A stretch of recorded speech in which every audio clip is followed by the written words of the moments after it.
Am I a simp when I provide? Guys, I'm really trying hard to explain. I know some of the things I say make no sense, but providing depends on where you are in life. If you're a college student who is broke or a graduate student still paying off his loans, you're not going to be buying a woman houses and dinners, okay? But you're providing other things. A man is always providing protection, comfort, reassurance, stability, his masculine energy. A woman likes to be in her emotions. You know, we kind of like to flow, and you're providing structure.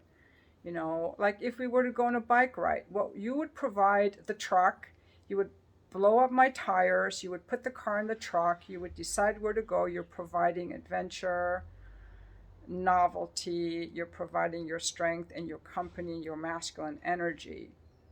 You're providing you.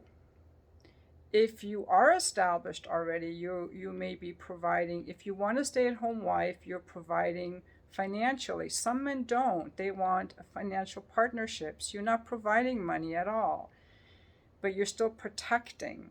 You're not plundering her for sex. You're providing emotional comfort, security, emotional care. You're providing your presence. I think there are a lot of men who don't feel they're worthy of anything. So they used money. You know, if I just pay for her, I can get her. I can impress her through my words. I can impress her. So they're peacocking.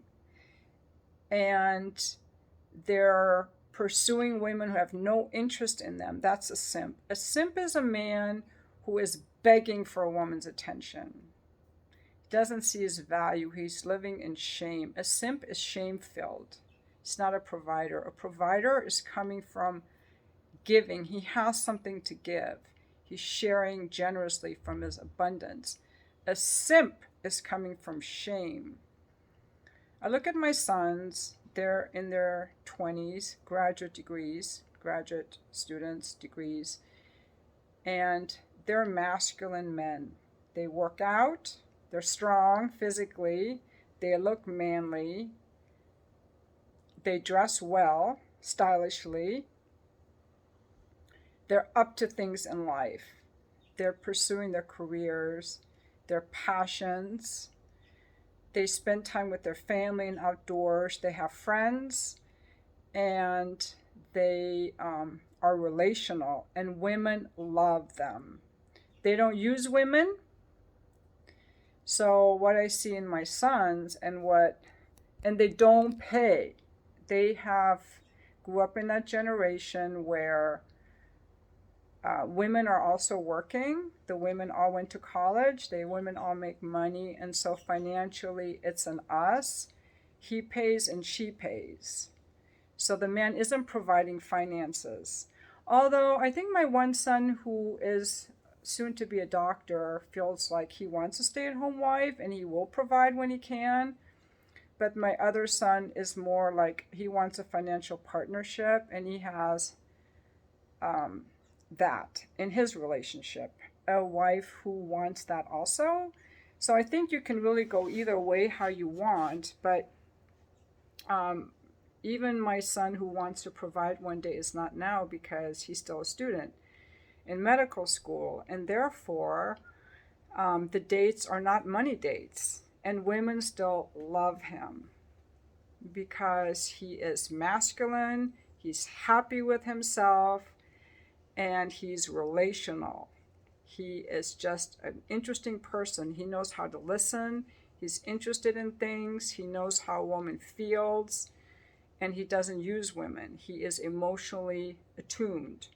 So I would say that to get into a relationship where you're not, for men, you got to really look at men who have good women. And I would say the two things that you need are healthy self-esteem, and that's going to make you go to the gym, take care of your body, take care of your health, take care of your career, have some hobbies, have some interests, where you feel good about yourself. Because if you don't feel good about yourself, you're not going to attract people who feel good about themselves. And then number two, you have to have relational skills. You have to know how, you have to like actually like women and want to be in relationships with women. And you can develop that by having female friends. But if a woman isn't interested in you sexually, just let her go and move on. Simping is coming from shame, and F-boys and pickup artists are coming from grandiosity. So both have a lack of self-esteem, in my opinion. A man with healthy self-esteem is attuned to his emotions and values himself. So he's not grandiose using people, and he's not in shame thinking he has no worth and he has to use his money or bragging or something to impress women.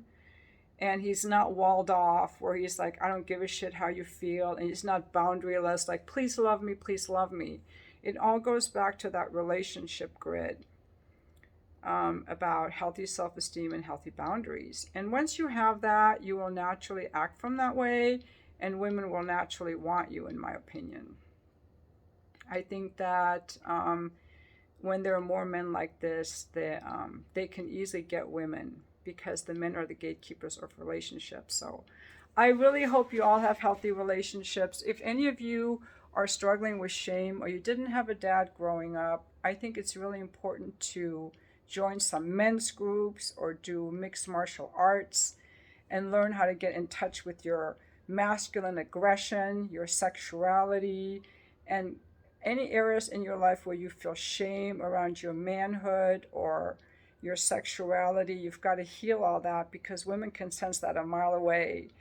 And to attract a healthy woman, you've got to be a man who has made peace with all of himself and be like, yeah, I'm the prize. And, you know, that kind of vibe.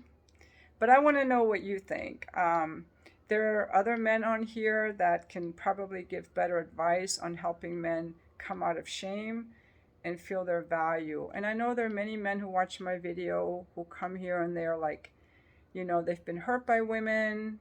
There are many bad women, women who've hurt them, mothers who've hurt them, yelled at them or betrayed them by letting their dads be mean to them, mothers who didn't protect their sons or had a revolving door of men.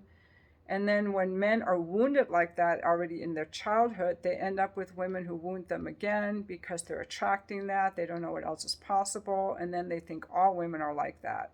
But really, it's just how they have what they experienced. And so they're going to keep drawing that in until they heal that. And the healing process can be a challenge, but ultimately very rewarding because there are good men and women out there.